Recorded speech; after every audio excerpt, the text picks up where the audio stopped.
Baik, Bismillahirrahmanirrahim. Assalamualaikum warahmatullahi wabarakatuh.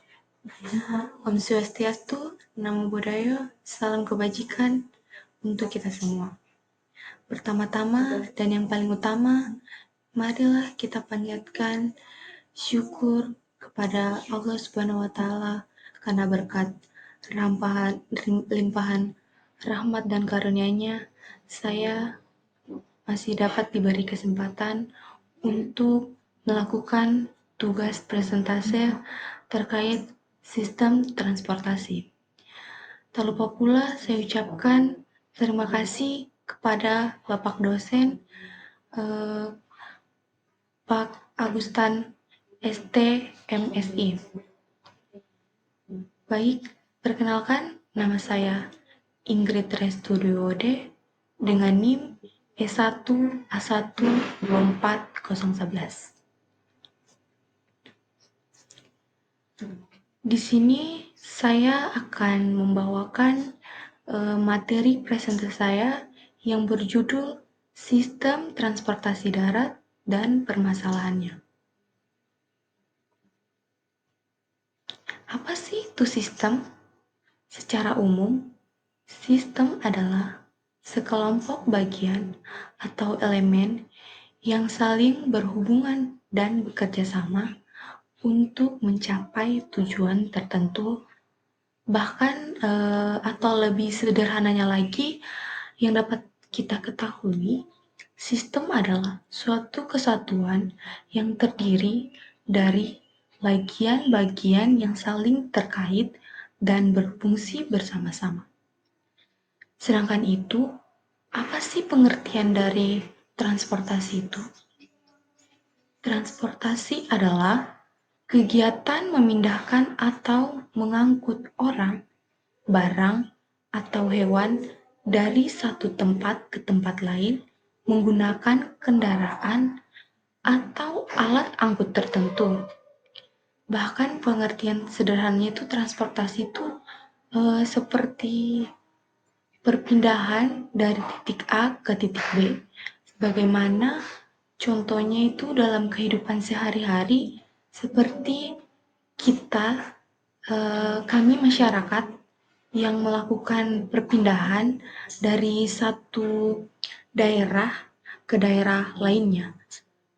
Seperti kita yang contohnya seperti kami mahasiswa yang akan melakukan perpindahan atau studi ke suatu daerah. Itu dimaksud sama seperti transportasi. Kayak yang transportasi yang kita gunakan itu seperti kayak contohnya itu kapal laut, dimana contohnya kayak saya yang tinggalnya itu harus menyeberang laut, tepatnya di Kabupaten Muna, untuk dapat berpindah tempat ke suatu tempat itu. Contohnya kayak saya dapat berpindah tempat kayak Kendari ini dengan menggunakan alat transportasi seperti kapal laut. Ya, itulah seperti yang dinamakan dengan transportasi. Baik, selanjutnya itu ada abstrak, di mana itu sistem transportasi darat, di mana abstrak ini itu menjelaskan tentang seperti apa sih itu sistem transportasi darat. Sistem transportasi darat merupakan tulang punggung mobilitas masyarakat modern yang memiliki peran vital dalam pembangunan ekonomi, sosial, dan budaya suatu negara. Materi yang akan saya bawakan ini membahas berbagai aspek sistem transportasi darat, termasuk komponen utamanya, fungsi dan peranannya dalam kehidupan masyarakat, serta berbagai permasalahannya yang dihadapi.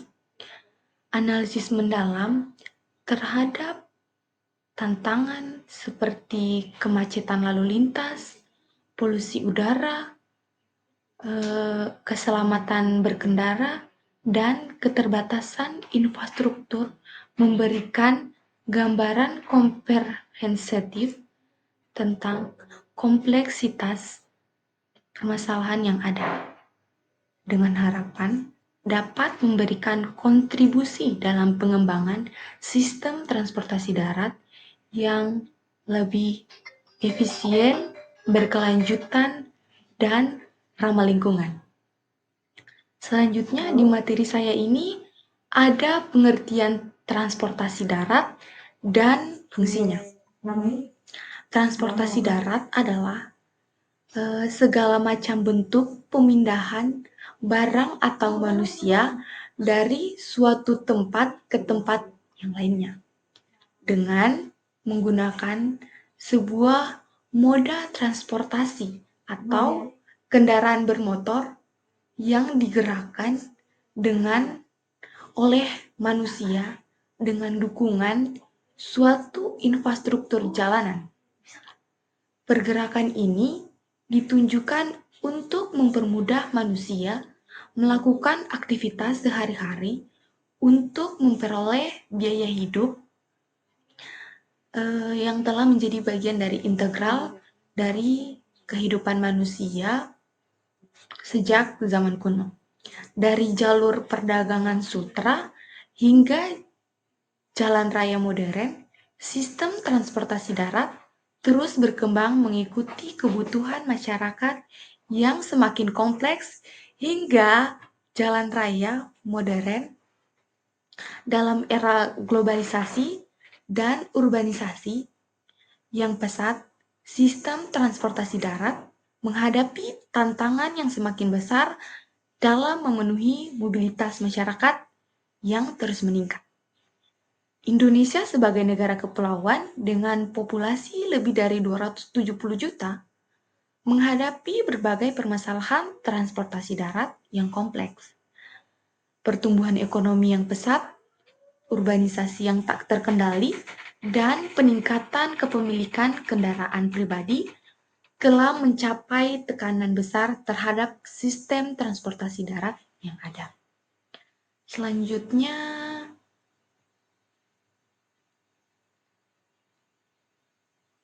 di sini tuh ada awal perjalanan transportasi manusia dan hewan.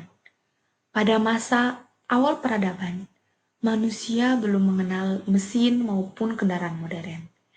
Kebutuhan untuk berpindah dari suatu tempat ke tempat lain dilakukan dengan cara-cara sederhana yang mengandalkan kekuatan tubuh dan bantuan hewan.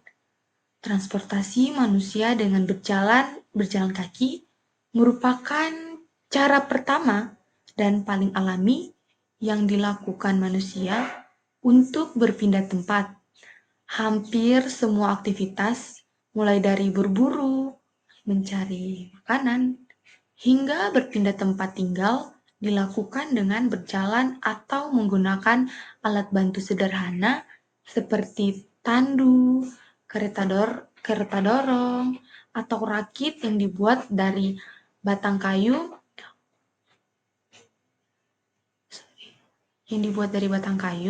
untuk menyeberangi sungai. Semua tenaga pendorong berasal dari manusia itu sendiri. Di sini tuh ada transportasi pada masa awal kehidupan manusia. Transportasi adalah salah satu aspek penting dalam perkembangan peradaban manusia. Sejak zaman prasejarah, manusia sudah memiliki kebutuhan untuk berpindah tempat, baik untuk mencari makanan, tempat tinggal baru, maupun untuk berinteraksi dengan kelompok lain. Pada awalnya, satu-satunya cara manusia berpindah adalah dengan mengandalkan kekuatan fisik sendiri, yaitu berjalan kaki.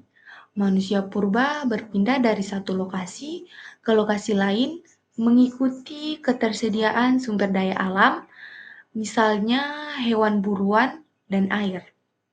Dengan berjalan kaki, mereka dapat menjelajahi wilayah yang cukup luas, meskipun dalam jangka terbatas dan dengan waktu yang lama. Pada masa awal peradaban, Manusia belum mengenal mesin maupun kendaraan modern. Kebutuhan untuk berpindah dari satu tempat ke tempat lain dilakukan dengan cara-cara sederhana yang mengandalkan kekuatan tubuh dan bantuan hewan. Transportasi manusia dengan berjalan kaki merupakan cara pertama dan yang menjadi satu-satunya pada zaman dahulu kala, di mana manusia itu hanya mengandalkan kekuatannya sendiri.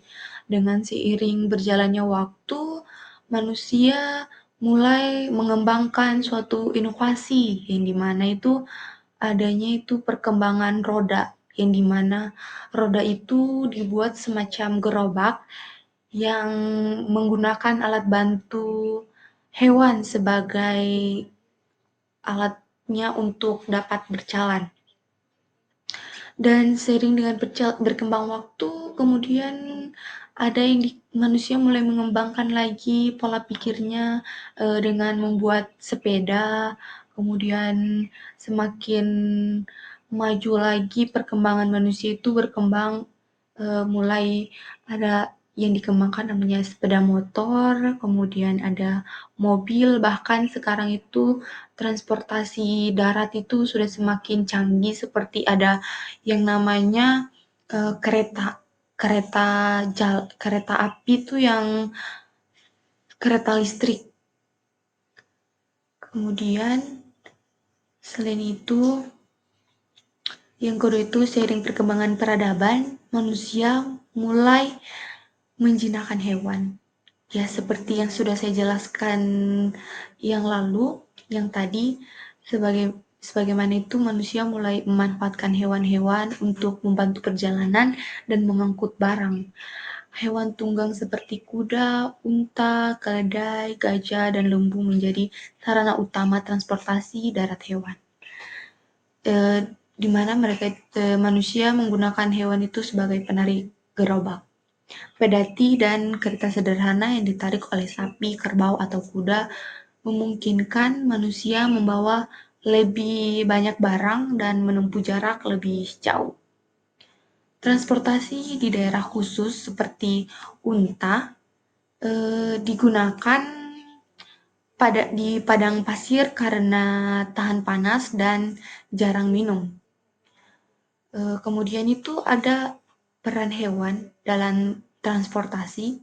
Seiring dengan berjalannya waktu, manusia mulai menjinakkannya itu hewan-hewan tersebut bukan hanya mempercepat mobilitas manusia, tapi juga memperluas jangkauan wilayah yang dapat dijelajahi dengan bantuan hewan. Manusia mampu melintasi hutan lebat, gurun yang luas, hingga pegunungan bersalju. Selanjutnya itu ada dampak transportasi manusia dan hewan. Perkembangan transportasi manusia dan hewan membawa dampak besar bagi kehidupan kita, yang dimana itu perdagangan dan pertukaran budaya. Jalur perdagangan awal terbentuk karena mampu membawa barang dalam jumlah lebih banyak menggunakan hewan. Hal ini mendorong pertukaran barang, teknologi, bahasa, dan budaya antar wilayah. Ekspansi wilayah dan migrasi manusia dapat berpindah ke wilayah baru, membuka permukiman, dan memperluas pengaruh peradaban.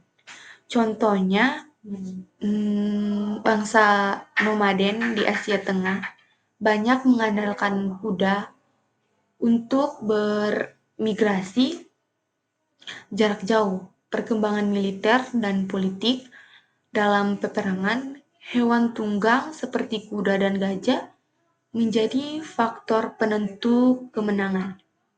Kuda memungkinkan terbentuknya pasukan berkuda yang gesit, sedangkan gajah menjadi simbol kekuatan dalam peperangan besar di India.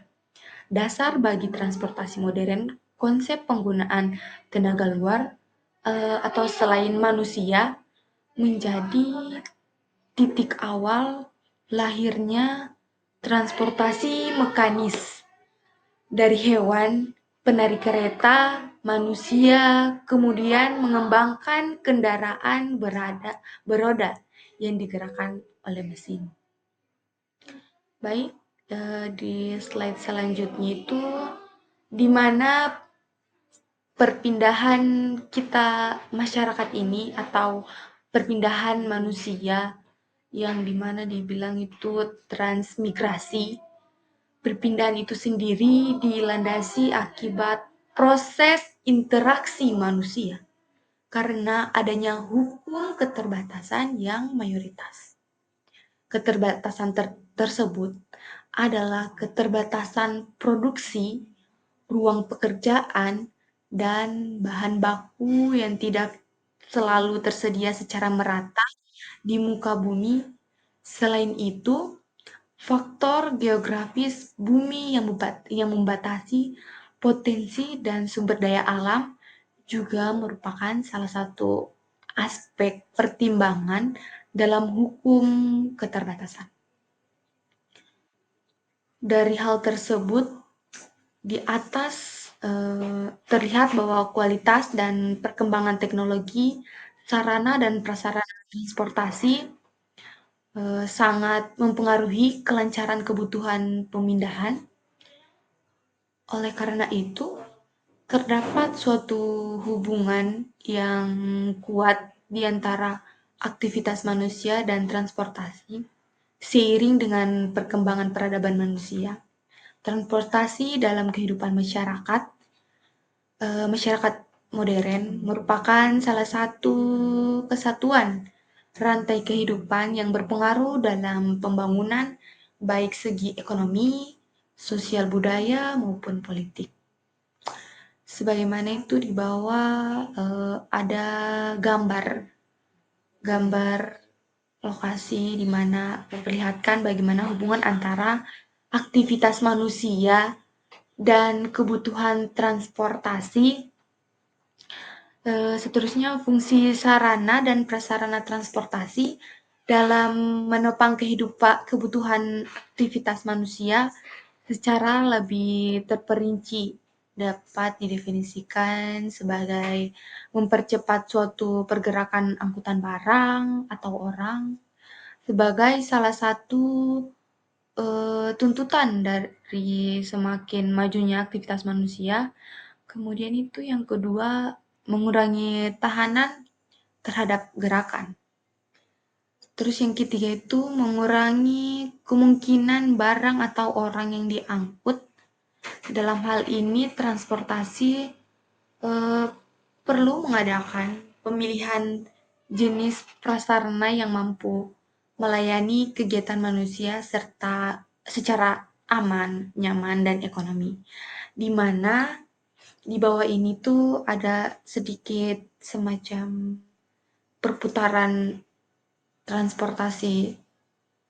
Yang pertama itu sumber daya yang diangkut ke lokasi produksi, kemudian dibawa ke pasar, kemudian di pasar itu dipasarkan atau dijualkan ke manusia, di mana manusia sebagai konsumennya, di mana transportasi itu dapat berjalan dengan lancar itu seperti ini, adanya kebutuhan setiap manusia, di mana manusia itu membutuhkan kebutuhan yang dimana kebutuhannya tidak dapat dipenuhi dari asal daerahnya, kebutuhan yang dapat dia dapatkan itu di tempat lain, yang dimana itu sehingga ada yang namanya transportasi. Begitulah sampai seterusnya itu berputar dari sumber daya, kemudian ke lokasi produksi, kemudian ke pasar, kemudian kembali lagi kepada manusia sebagai konsumennya. Di mana itu dia menggunakan transportasi umum, itulah. Kemudian slide berikutnya, di mana di sini tuh ada beberapa dampak atau permasalahan dari transportasi darat itu sendiri, di mana transportasi darat itu tidak mesti berjalan dengan begitu saja atau berjalan dengan lancar, di mana karena transportasi darat ini memiliki berbagai macam semacam eh, permasalahan itu, yaitu kayak adanya kemacetan di mana itu terjadi macet di kota-kota besar yang penduduknya banyak karena di mana dikenal daerahnya itu sebagai penghasil sumber daya terbesar. Kemudian juga ada, ya baik, di mana itu seperti yang kita lihat itu pada gambar, di mana kondisi kemacetan yang terjadi di kota Jakarta pada siang dan malam hari itu sebagai berikut, di mana setiap harinya itu kondisi kota Jakarta itu yang boleh dibilang itu macetnya sangat macet karena di mana itu diketahui eh, daerah Jakarta ini merupakan daerah yang kayak lapangan kerjanya banyak karena ada banyaknya proses-proses perpindahan di setiap daerah di mana kita ketahui seperti Jakarta itu merupakan daerah daerah yang maju karena di mana itu menjadi tempat transportasi atau perpindahan di banyaknya kalangan daerah. Kemudian itu untuk alternatif atau solusi mengatasi permasalahan transportasi itu dalam kurun waktu beberapa tahun ini berbagai solusi telah dilakukan pemerintahan DKI Jakarta untuk mengatasi permasalahan transportasi di kota Jakarta. Akan tetapi upaya-upaya tersebut belum mampu untuk memberikan hasil yang diharapkan. Adapun alternatif alternatif yang telah dilakukan oleh pemerintah untuk mengatasi kemacetan tersebut adalah sebagai berikut. Yang pertama itu ada sistem kontrol lalu lintas area atau biasa dikenal dengan ATCS. Solusi ini belum memberikan hasil yang diharapkan karena beban volume lalu lintas yang tinggi, banyaknya hambatan samping pada ruas jalan dan persimpangan, dan kondisi teknis infrastruktur ATCS yang kurang memadai. Kemudian yang kedua juga itu ada aturan 3-in-1. Terdapat beberapa kelemahan dari skema ini. Antara lain itu yang pertama, tidak adanya manajemen atau aturan yang melarang pengguna jalanan-jalanan, jalan-jalan lokal, sehingga pengguna jalan akan mencari jalan-jalan lokal atau jalan tikus yang ada untuk menghindari daerah 3-in-1. Ini memindahkan kemacetan ke daerah lain. Kemudian kedua itu beroperasinya penyedia jasa ilegal yang berperan sebagai penumpang atau joki dengan imbalan sejumlah uang untuk melengkapi jumlah penumpang menjadi 3. Kemudian di slide berikutnya itu yang ketiga itu ada besarnya kontribusi sistem transportasi terhadap dampak lingkungan. Partikular meter 10 atau PM10 merupakan partikel debu yang banyak dihasilkan dari emisi kendaraan bermotor dan debu yang berada di jalanan.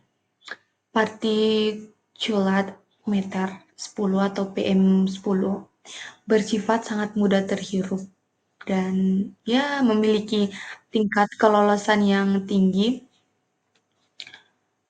terhadap saringan pernafasan manusia, sehingga dapat mengganggu sistem pernafasan. Berdasarkan Peraturan Pemerintahan Republik Indonesia Nomor 41 Tahun 1999,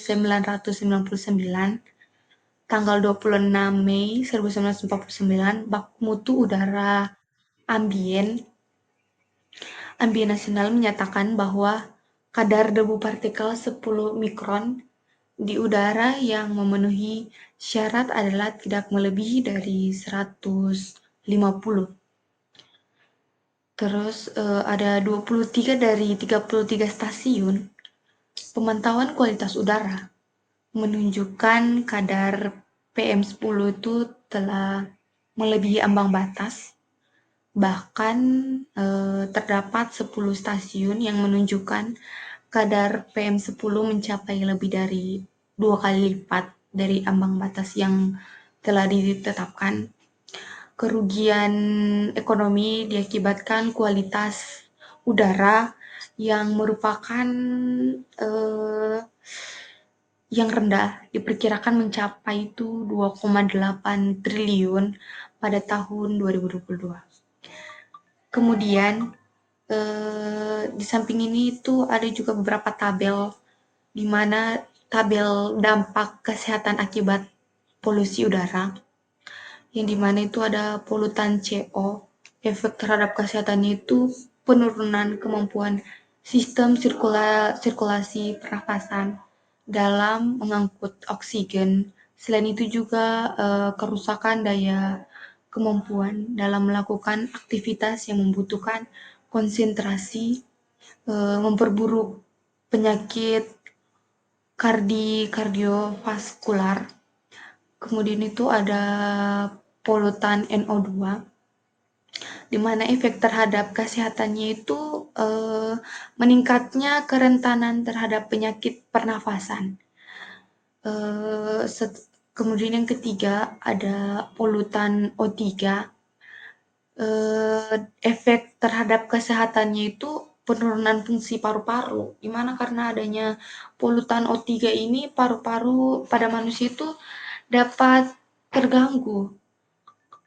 Kemudian setelah itu ada juga polutan timbal. Efek terhadap kesehatannya itu kerusakan saraf daya pikir dan sensor motorik, kemudian terganggunya juga perubahan hemestesis dan hematologis. Selain timbal juga ada juga polutan SO2 atau partikulat, di mana efek terhadap kesehatannya itu peningkatan keberadaan penyakit pernafasan kronis, peningkatan risiko penyakit pernafasan akut, dan yang kemudian di sini tuh ada langkah terakhir, dampak terakhir itu bagian D, yaitu sistem transportasi belum memenuhi tingkat keselamatan dan keamanan.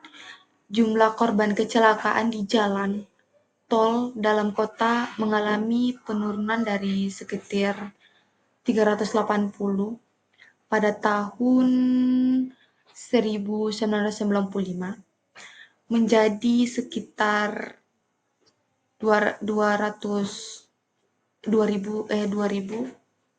pada tahun 2006. Akan tetapi proporsi jumlah karbon dengan luka berat dan meninggal dunia relatif stabil. Transparansi master plan atau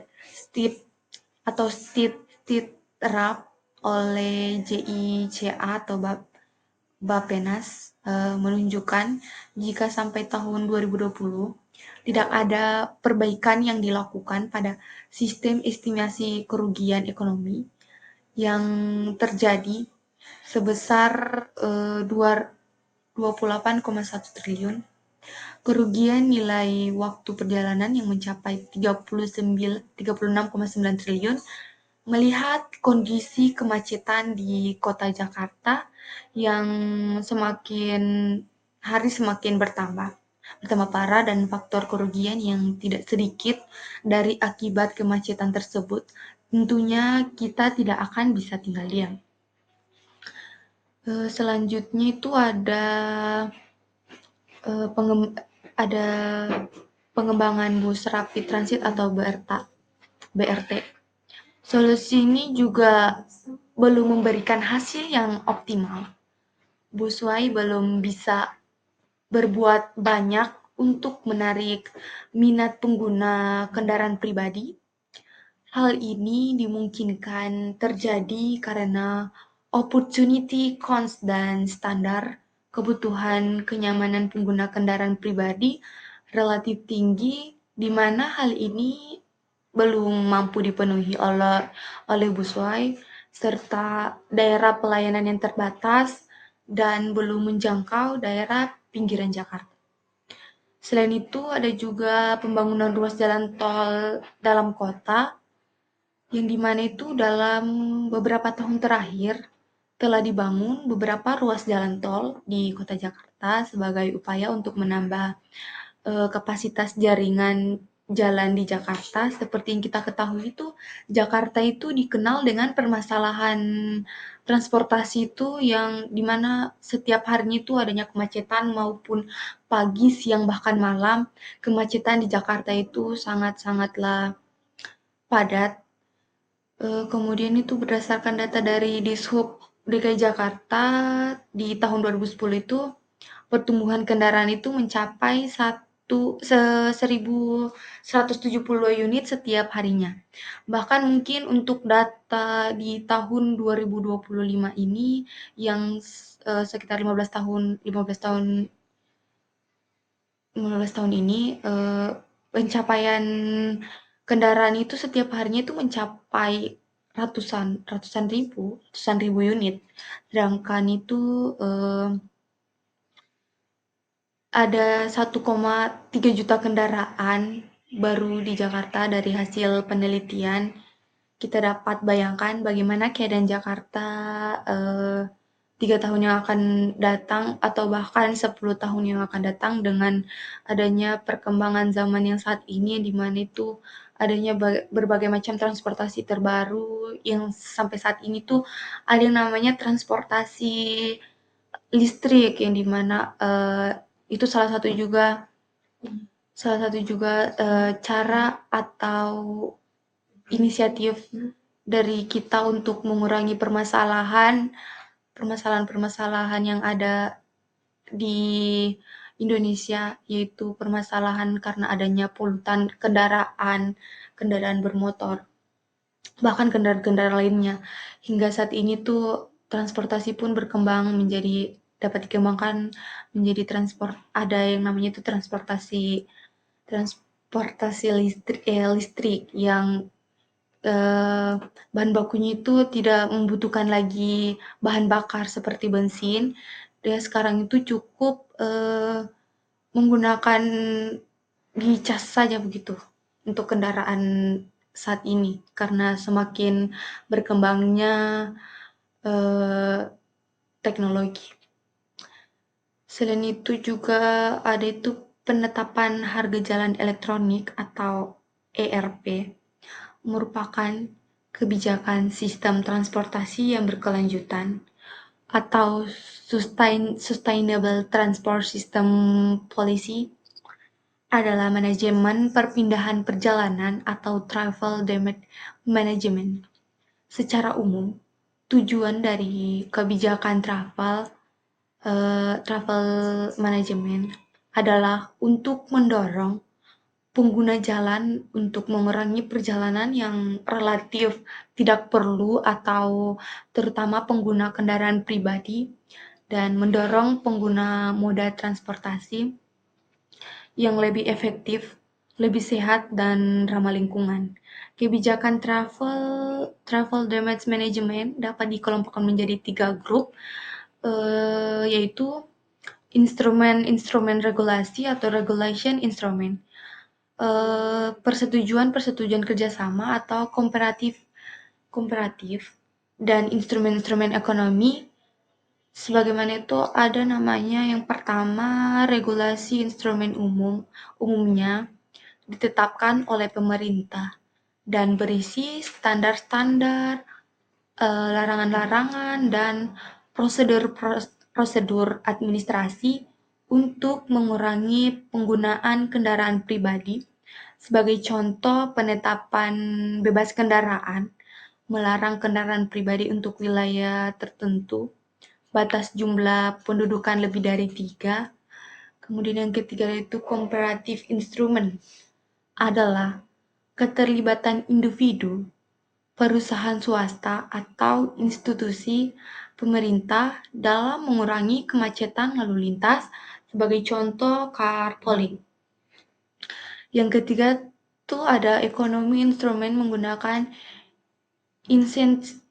insentif dan atau disinsentif untuk mencapai tujuan transportasi yang berkelanjutan atau sustainable transport. Salah satu ekonomi instrumen yang sering diaplikasikan dalam road. Kemudian itu ada pengelompokan road preaching berdasarkan tujuannya.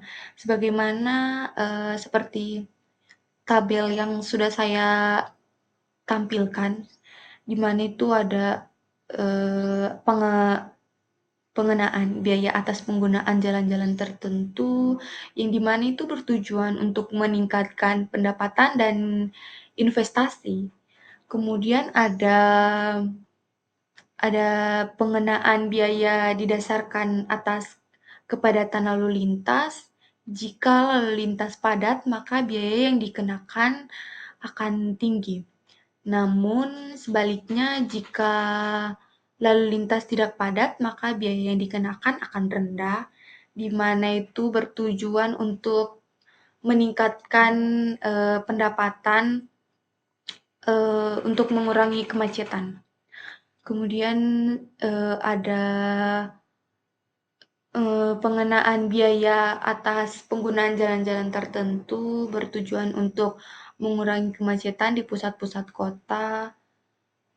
Kemudian ada bagi kendaraan yang tidak bisa banyak jumlah penumpang akan dikenakan pungutan biaya tambahan, di mana itu bertujuan untuk mendorong peralihan penggunaan kendaraan pribadi kepada pengguna kendaraan yang memiliki daya tampung yang banyak sehingga jumlah kendaraan di jalannya dapat dikurangi. Di mana itu biaya yang dikenakan juga bertujuan untuk memberikan kesadaran kepada pengguna kendaraan pribadi bahwa perjalanan mereka itu dengan kendaraan pribadi mempunyai kontribusi terhadap kerusakan lingkungan dan kerugian kepada masyarakat yang tidak menggunakan kendaraan pribadi. Kondisi ini seringkali tidak dipikirkan oleh masyarakat dan pengambil kebijakan, yang dimana itu bisa juga dijadikan sebagai salah satu sumber pembiayaan untuk mendukung beroperasinya moda transportasi yang lebih efektif, sehat, dan ramah lingkungan seperti bus rapid transit, mass rapid transit. Di mana itu dengan menggunakan bus mungkin dapat mengurangi polusi karena bus kan dikenal sebagai dapat menampung banyak muatan. Berbeda dengan halnya kalau setiap masyarakat itu menggunakan transportasi sendiri-sendiri, di mana itu polusi udaranya itu akan semakin banyak. Karena yang seperti diperkirakan itu kan masyarakat itu sangat banyak, di mana menggunakan setiap transportasi pun masing-masing juga itu mempengaruhi atau menjadi permasalahan dari polusi udara ini. Kemudian slide berikutnya itu ada angkutan cepat massa MRT. MRT atau Massa Rapid Transit secara harfiah dapat diartikan sebagai moda angkutan yang mampu mengangkut penumpang dalam jumlah yang banyak atau massa dengan frekuensi dan kecepatan yang sangat tinggi atau rapid menggunakan modanya. MRT dapat dikelompokkan menjadi beberapa jenis, antara lain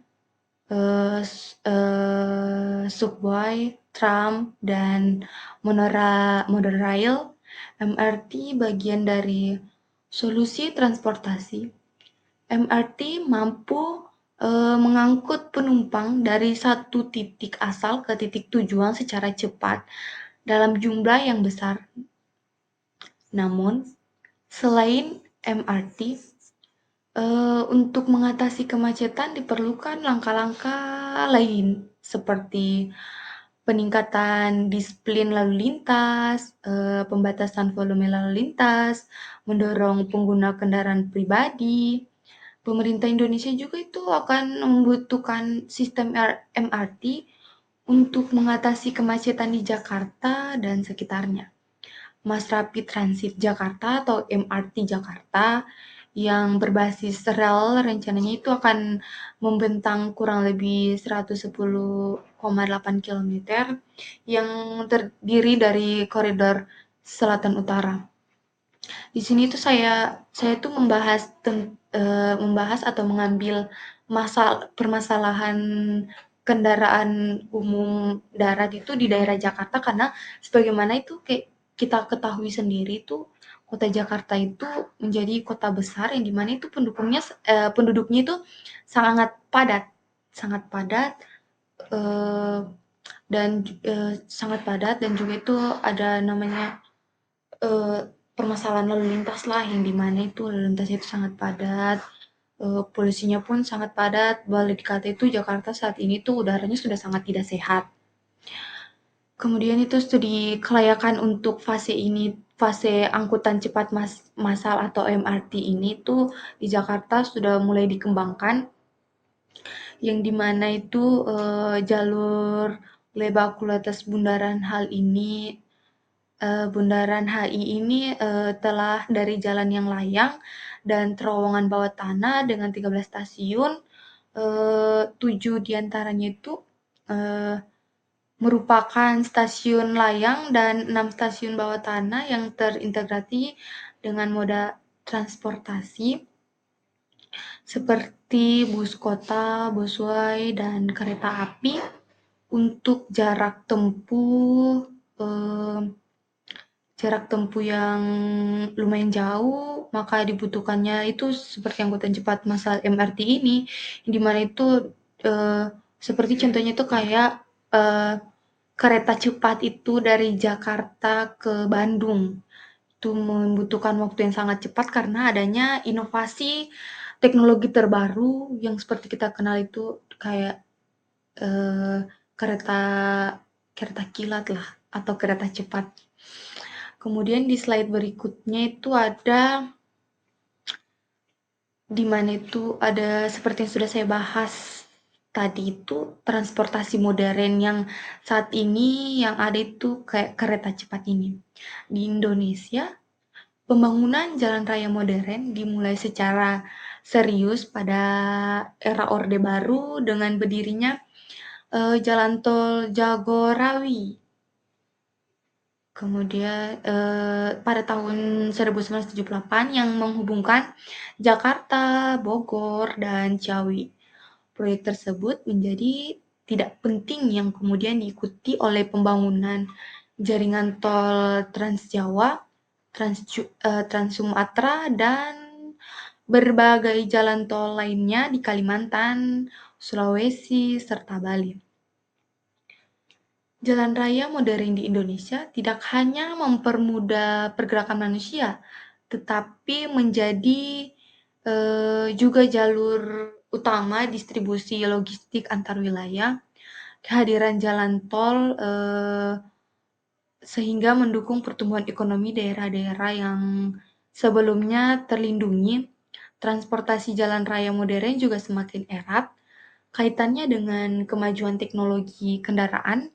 Kehadiran mobil listrik juga sangat membantu transportasi, di mana mobil hibrid serta mobil otonom yang sedang dikembangkan oleh berbagai perusahaan besar dunia menjadi simbol pergeseran menuju transportasi berkelanjutan. Teknologi digital juga memberikan pengaruh yang besar, terutama melalui layanan transportasi berbasis aplikasi seperti Gojek. Ya, seperti kita ketahui sekarang itu, transportasi itu bukan hanya yang dahulu itu kayak boleh dikenal itu angkutan umumnya itu seperti kalau dikenal dengan bahasanya itu kayak PT-PT begitu. Sekarang itu transportasi itu semakin maju, tidak perlu menunggu lama lagi, dia itu cukup memesan dengan menggunakan Gojek atau Grab, yang telah merevolusi cara orang menggunakan kendaraan. Mobil dan sepeda motor tidak lagi hanya berfungsi sebagai alat transportasi pribadi, tetapi juga sebagai layanan publik berbasis teknologi digital yang fleksibel, cepat, dan terjangkau. Sementara itu, transportasi modern tidak hanya berpusat pada jalur jalan raya, salah satu inovasi paling penting dalam sejarah transportasi kontemporer adalah lahirnya kereta cepat. Ya, seperti saya sudah bahas tadi, lahirnya kereta cepat itu seperti apa, kemudian itu di mana kereta cepat itu Indonesia terinspirasi dari Jepang yang menjadi populer dengan meluncurkan Shinkansen pada tahun 1964 yang menghubungkan Tokyo dan Osaka dengan kecepatan lebih dari 200 km per jam pada masa itu. Selanjutnya itu inovasi tersebut segera mengubah wajah transportasi dunia karena kereta cepat terbukti mampu menyaingi pesawat terbang dalam perjalanan jarak menengah, namun dengan kapasitas angkut penumpang yang jauh lebih besar dan mengukur waktu yang luar biasa. Keberhasilan Jepang menginspirasi negara lain itu seperti Prancis TGV yang mulai beroperasi pada tahun 1981, sementara Jerman menghadirkan ICE yang menghubungkan kota-kota besar berkembang dengan kecepatan tinggi di Asia. Tiongkok kemudian muncul sebagai pemimpin global dengan jaringan kereta cepat terpanjang di dunia yang membentang puluhan ribu kilometer. Kereta cepat Tiongkok bahkan dapat melaju hingga 350 km per jam, menjadikannya sebagai sistem transportasi massal yang paling ambisius sekaligus paling efisien di era modern. Bahkan Indonesia tidak ketinggalan dalam mengikuti tren transportasi modern ini. Pada tahun 2023, Indonesia meresmikan kereta cepat Jakarta-Bandung atau yang dikenal dengan nama WOS. Jalur sepanjang 142 km ini mampu memangkas waktu itu tempuh dari 3 jam menjadi hanya sekitar 40 menit. Wow, sekarang itu teknologi transportasi itu yang sangat berkembang, di mana itu perpindahan kita itu yang awalnya membutuhkan waktu berjam-jam karena dengan adanya perkembangan teknologi saat ini kita dapat menempuh waktunya itu dengan cukup 40 menitan seperti jarak tempuh Jakarta-Bandung saat ini yang dapat cepat sampai pada tujuan karena adanya kereta cepat ini. Kemudian itu pembangunan infrastruktur modern yang berdaya saing dengan negara lain itu, transportasi modern, jalan raya dan kereta cepat itu memiliki dampak besar dalam kehidupan manusia. Jalan raya modern memberikan ketinggian atau memungkinkan distribusi barang dan mobilitas individu berlangsung secara cepat dan praktis. Sementara itu, kereta cepat menghadirkan solusi massal yang ramah lingkungan, aman, dan efisien untuk perjalanan jarak menengah hingga jauh. Keduanya saling melengkapi dan menjadi pilar utama transportasi abad ke-21. Selanjutnya itu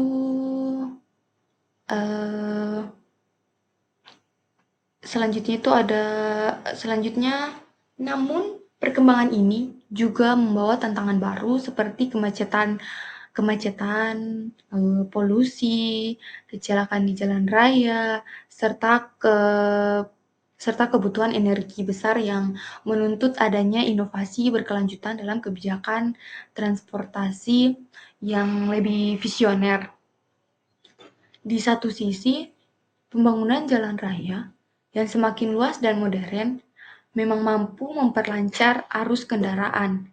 Namun, tanpa memanajemen lalu lintas yang baik, risiko kemacetan tetapi akan menghantui terutama di kota-kota besar.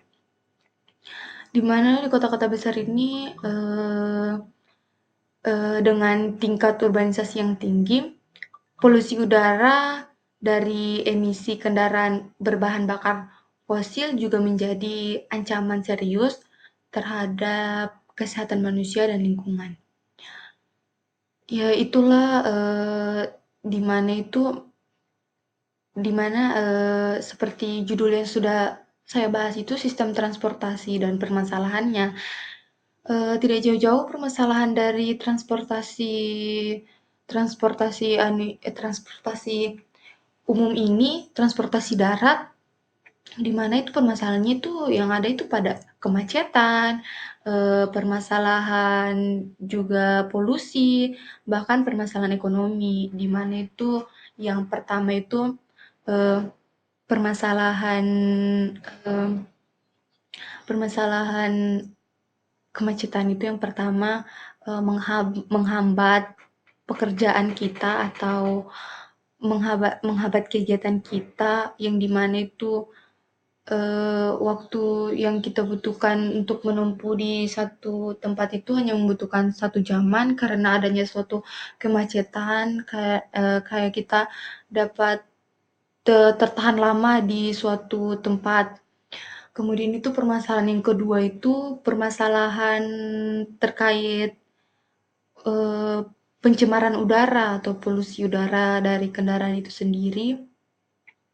Seperti yang kita ketahui itu, di mana karena adanya adanya banyaknya kendaraan-kendaraan bermotor atau kendaraan-kendaraan mobil, bahkan, kendaraan-kendaraan besar yang lalu lalang di sekitar kita itu yang mengakibatkan itu, polusi udara itu sangatlah terganggu bagi kesehatan kita masyarakat ini, di mana, yang sangat dikhawatirkan itu kepada balita atau anak-anak itu. Karena di mana mereka belum mampu untuk, me belum mampu untuk mencernanya atau bahkan itu, tidak dapat menghirup udara-udara seperti itu karena di mana itu, pernafasan atau pencernaan anak-anak itu kan masih sangat sensitif. Jadi sebaiknya karena adanya ini, mode adanya teknologi atau perkembangan ini, maka diciptakanlah itu seperti yang sudah saya jelaskan sebelumnya itu diciptakannya itu seperti kereta cepat itu yang tidak membutuhkan banyak-banyak polusi. Kemudian yang ketiga itu permasalahan ekonomi, di mana karena seiring dengan berkembangnya transportasi darat itu juga menjadi masalah bagi perekonomian masyarakat, yang di mana itu masyarakat itu biasanya menggunakan transportasi umum yang berada di pinggir-pinggir jalan, tetapi karena adanya dengan inovasi terbaru saat ini, bahkan kita hanya dapat memesan kendaraan itu melalui aplikasi.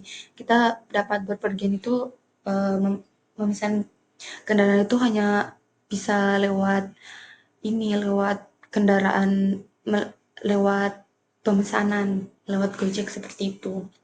Selain itu juga karena adanya kereta cepat ini juga menjadi permasalahan bagi ekonomi masyarakat, yang di mana itu kan awalnya kereta-kereta yang biasanya digunakan itu mulai berkurang karena banyaknya penggemar atau pengguna kereta cepat yang mengharuskan masyarakat menggunakan alat transportasi tersebut karena waktu tempuh yang dibutuhkan.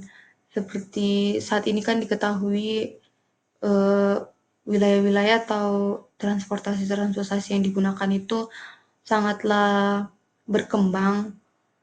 Jadi kita lihat kembali itu seperti pada permasalahan ini, pada permasalahan yang slide yang ini tuh Dapat kita lihat sendiri tuh kemacetan yang ada di Jakarta itu sangat-sangat melampaui batas, bahkan malam pun kemacetan itu masih terjadi.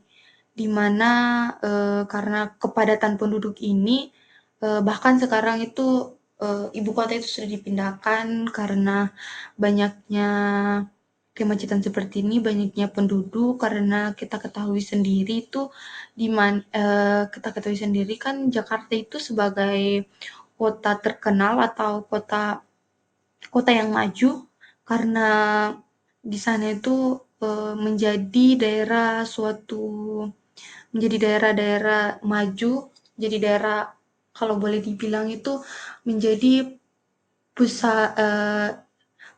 pusat di mana beroperasinya negara Indonesia, menjadi pusat di mana negara-negara lain itu mengekspor impor mengekspor impor berbagai macam macam peralatan atau kebutuhan mereka itu yang tidak didapatkan dari negara mereka itu diekspor melalui daerah Jakarta itu, di mana itu diekspornya dari satu daerah ke suatu daerah berikutnya lagi. Yang itulah yang disebut dengan transportasi.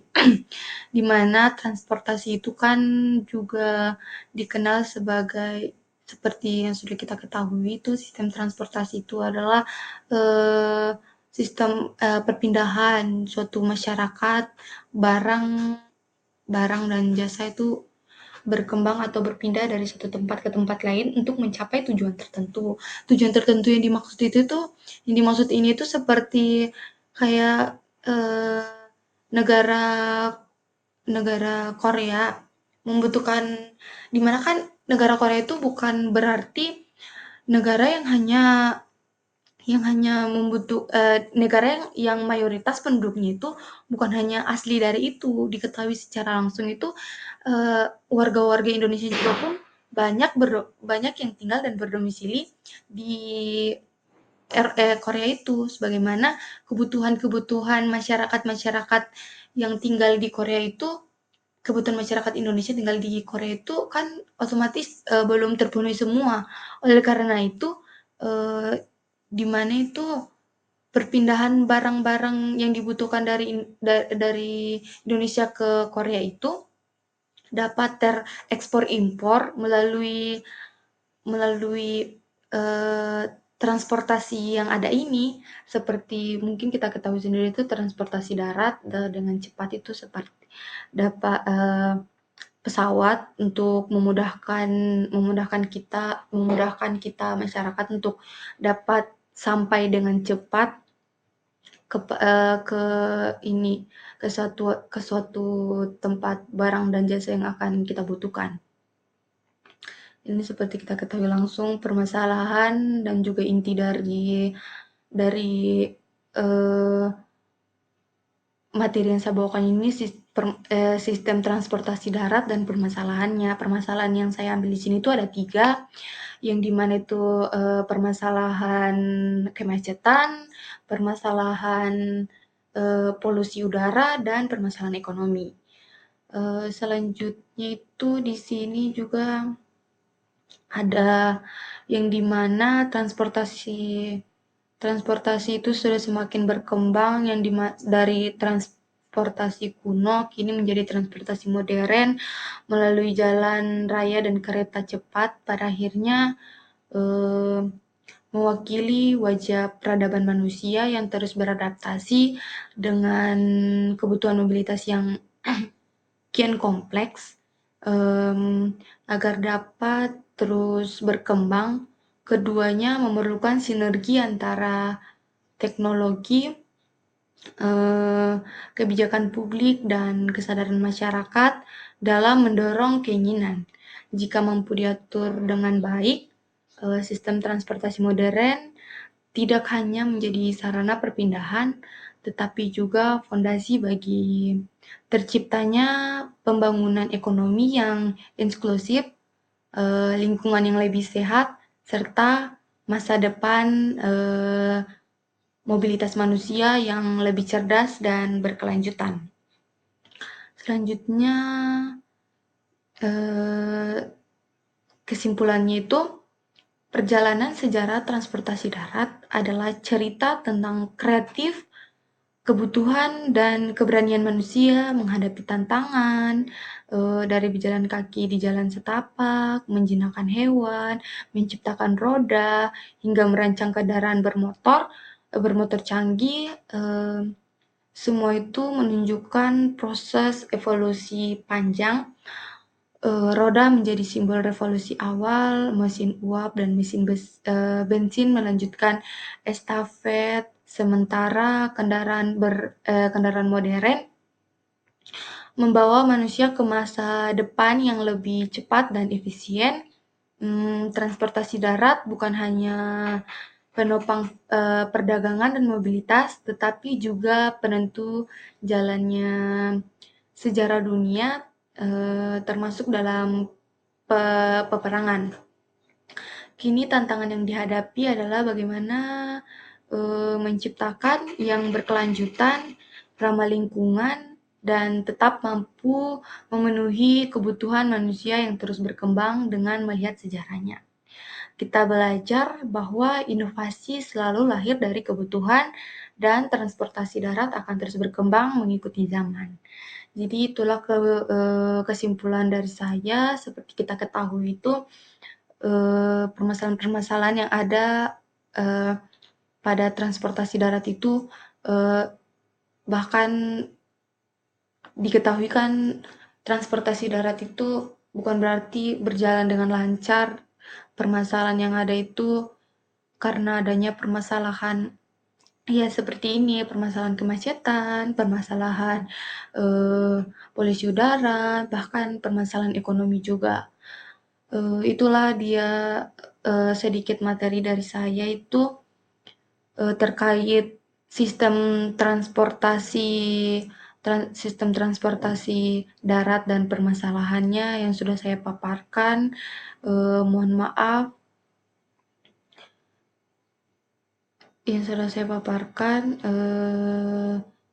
Terima kasih atas atas waktunya. Saya ucapkan terima kasih banyak. Mohon maaf apabila ada salah kata, mohon dimaafkan, dan juga ada kekeliruan, bahkan data-data atau materi yang saya bawakan kurang, mohon dimaafkan, karena saya hanya manusia biasa yang tidak luput dari dosa. Itulah materi saya. Saya ucapkan terima kasih. Wassalamualaikum warahmatullahi wabarakatuh.